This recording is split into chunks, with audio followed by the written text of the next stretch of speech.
इतना टेम्परेचर अपने जीवन में शायद हमने कभी नहीं देखा। देखा भी तो कुछ दिन के लिए देखा, सतत नहीं देखा। सतत मतलब पिछले 8-10 दिन से, और ऐसा लगता है कि अभी 8-10 दिन और उम्मीद नहीं है। 50-55 डिग्री की अखबार में खबरें जब छपती हैं राजस्थान बॉर्डर की, तो सिहरन सी हो जाती है। अपने शहर के अंदर भी 49 डिग्री चल रहा है, पर मेरा मानना है कि खेत में अगर जाके हम टेम्परेचर लें दोपहर में 2-3 बजे तो वो 50 डिग्री से ऊपर ही जाएगा।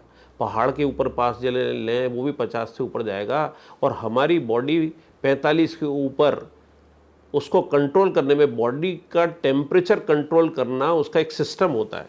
अगर वो सिस्टम बिगड़ जाता है तो हमारे सारे लक्षण हीट स्ट्रोक के, गर्मी के आ जाते हैं।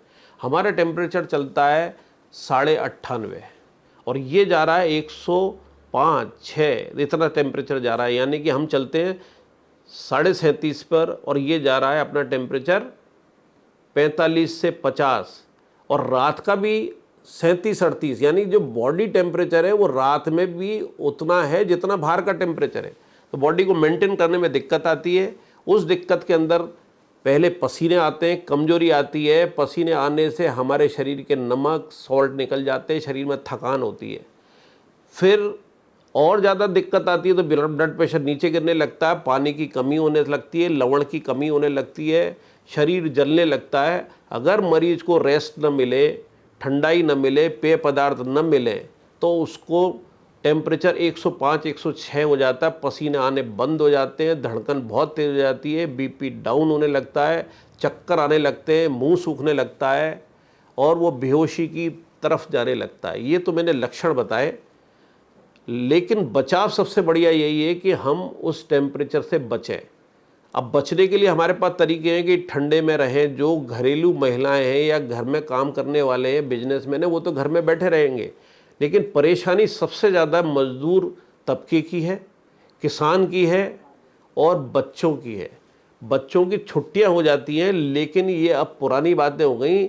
अब कोचिंग जो 6ठी क्लास से चालू हो जाती है, चाहे वो लोकल लेवल पे हो, चाहे कोचिंग संस्थान से हो, चाहे इंडिविजुअल हो, कोचिंग में बच्चा जो जा रहा है उसकी भी हमें परवाह करनी है। जो घरेलू कामकाज की महिलाएं बाहर जा रही हैं, या किसान है या मजदूर वर्ग है या ड्यूटी वाला वर्ग है, उसके लिए हमें देखना है कि दोपहर में 2 बजे हमारा टेम्परेचर 45 से 50 है। तो कैसे बचे? एक तो कपड़े ढीले पहने, सूती पहने और पूरे शरीर को कवर करके रखें। पूरे, जैसे आधी आस्तीन की नहीं, हम पूरे आस्तीन के लिए सिर पे कपड़ा होना चाहिए। अगर सूती कपड़ा है बहुत बढ़िया, सूती होना चाहिए। सफ़ेद कपड़ा है और बढ़िया, हल्के रंग के कपड़े होने चाहिए। इस समय सफ़ेद कपड़ा इसलिए कहा जाता है कि सफ़ेद कपड़ा जो है हीट को एब्जॉर्ब नहीं करता है। सफ़ेद से और सूती से होता है कि वो हमारे पसीने कम लाता है, एब्जॉर्ब कर लेता है। अगर हम कॉटन नहीं पहनेंगे, सूती नहीं पहनेंगे, सिंथेटिक पहनेंगे, उसके अंदर गर्मी ज़्यादा लगेगी, उसमें पसीना जो है कम आएगा। तो बचाव पहला ये हो गया कि आप कह रहे शरीर को ढक के रखें। दूसरा बचाव है पेय पदार्थ, लिक्विड ज़्यादा रहे, क्योंकि पसीने में लवण भी निकल रहा है, पानी निकल रहा है।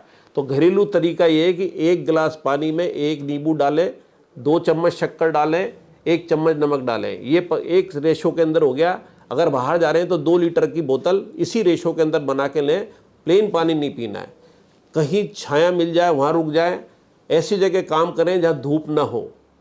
तो खेती में आप सुबह शाम काम करें। 4-5 बजे दिन निकल आता है, 9 बजे तक काम कर लें। शाम को 5 बजे से 8 बजे तक का काम कर लें। 8 बजे तक दिन निकला हुआ है।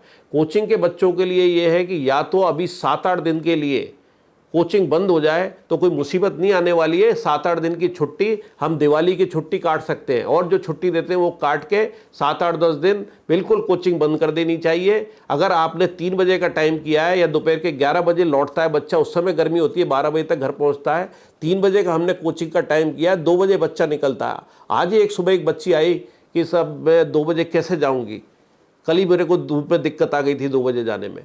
तो वो कोचिंग या तो बंद कर दी जाए या केवल शाम का टाइम रखा जाए, 5 से 9 शाम को, और सुबह 6 से 10 ये समय किया जा सकता है। और किसानों को तो अपने हाथ में है, अपनी खेती है, हम दिन में काम नहीं करना है।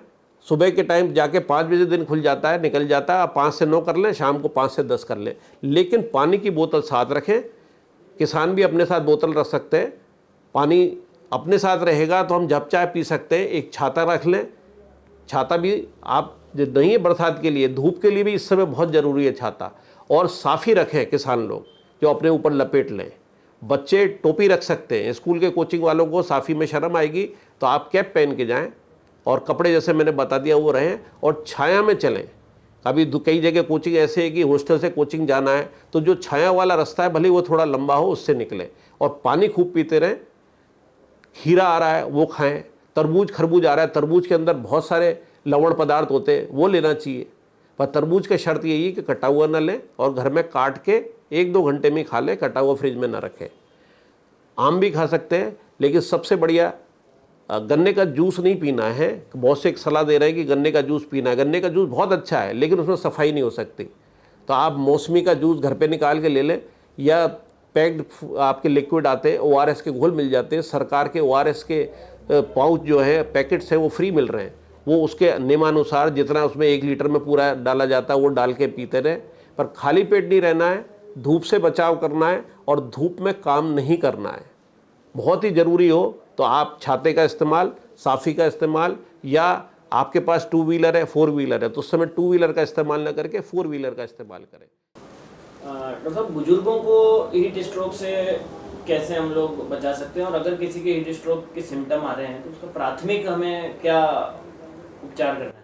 बहुत अच्छा सवाल किया आपने। अगर हीट स्ट्रोक जैसे मैंने सिम्टम बता दिए कि चमड़ी लाल होगी, धड़कन तेज हो जाएगी, बेहोशी की अवस्था आएगी और टेम्परेचर बहुत बढ़ेगा, ऐसे को चाहे वो बुजुर्ग हो, जवान हो, बच्चा हो, तुरंत उसके ऊपर पानी डालना चाहिए। एक बड़ी चादर को गीला करके उसके सारे कपड़े खोल दें, केवल अंडर गारमेंट पहने रहें और उसको सारे आड़ा लिटा दें और आड़ा लिटा के वो गीला जो कपड़ा है वो चद्दर उसके पूरी लपेट दें, जैसे पूरी सरफेस कवर हो जाए और उसको बार बार बदलते रहें। वो देखेंगे कि आप वो चादर सूखने लगी है टेम्परेचर ज़्यादा से।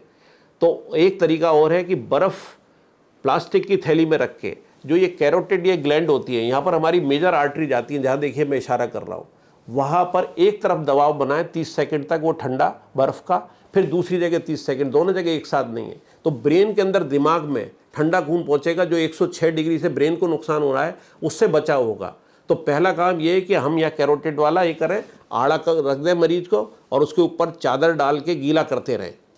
हमें ये परवाह नहीं करनी उसको ठंड लग रही है, हमें ये परवाह करनी है कि उसका टेम्परेचर जो 105-6 जिस पे परमानेंट ब्रेन डैमेज हो सकती है उसको हमें 100 पर लाना है और उसको तरल पदार्थ चालू कर दें। और अगर व्यवस्था है तो उसको IV फ्लूइड्स ड्रिप दी जा सकती है, लगाई जा सकती है। पर पहला कि उसका टेम्परेचर डाउन करना, छाया में रखना और उसको लिक्विड डाइट मुंह के जरिए या इंट्रावीनस यानी इन्फ्यूजन के जरिए, ड्रिप के जरिए दी जा सकती है। हमने अगर ये काम कर दिया 10-15 मिनट में उसका टेम्परेचर डाउन कर दिया, ये समझ लीजिए कि हमने उसको लू से 80% बचा लिया। बाकी काम हम करेंगे, हमारे पास ले आएँ। और 5 साल से कम के बच्चे और 70 साल से अधिक के बुजुर्ग, उनके लिए तो अभी घर पे ही रहना ज़्यादा, मतलब उनके जीवन के लिए भी ज़्यादा बेहतर है। बिल्कुल सही कहा आपने। ये 5 साल से बच्चे छोटे जल्दी हीट स्ट्रोक में आते हैं और 70 साल से, और 5 साल के बच्चों का भी स्कूलिंग बंद है, उनकी कोचिंग भी नहीं जानी पड़ती है। तो आप ये माता पिता का कर्तव्य हो, दिन में खेलने ना जाएं। अगर वो नौकरी पे जा रहे हैं माता पिता और बच्चा दिन में निकल जाता है तो ऐसी व्यवस्था करके जाएं कि बच्चा घर में रहे। और बुजुर्ग को 70 साल वाले को भी कोई कहीं निकलने की ज़रूरत नहीं है। हाँ, बहुतों को घूमने का बहुत शौक होता है तो घूमने का समय 5 बजे से 7 बजे, 8-9 बजे से लू चालू हो जाती है। शाम को आप 7-8 बजे घूमें, 5 बजे घूमना जरूरी नहीं है। दिन भर की सारी अपडेट्स के लिए सब्सक्राइब करें राजस्थान कवरेज को और बेल आइकन दबाना ना भूलें ताकि आप रहे अपडेटेड हमेशा।